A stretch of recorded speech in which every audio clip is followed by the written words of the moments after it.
मोर पिचकारी उहे रहनी है बा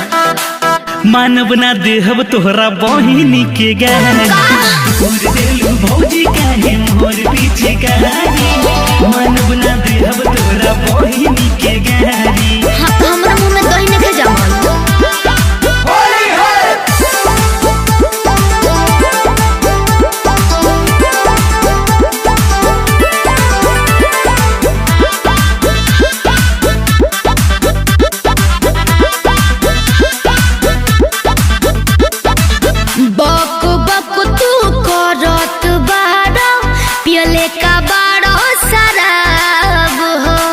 ए भौजाई हम बताई मूड कैलू खराब हो दिमाग में भूसा भरा है हटिए यहाँ से ए बक बक तू करत बाड़ा पियले का बाड़ा शराब हो ए भौजाई हम बताई मूड कैलू खराब हो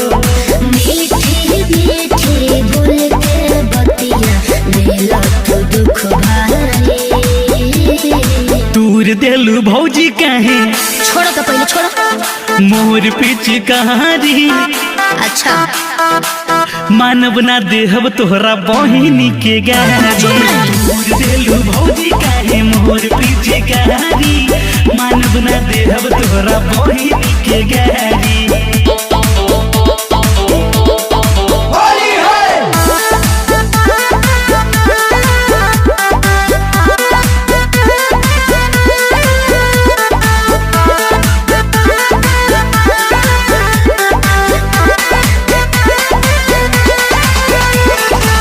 होली के मतलब ही ना हो कि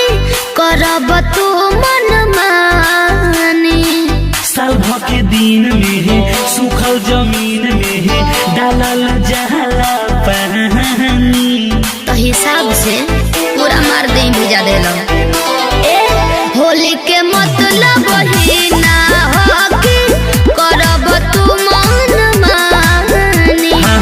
साल भर के दिन में सूखल जमीन में डालल जहला पानी मोनू पर कस लोटा में घोल के पानी सदाली तूर देलू भौजी काहे ना मन बा मोर पिचकारी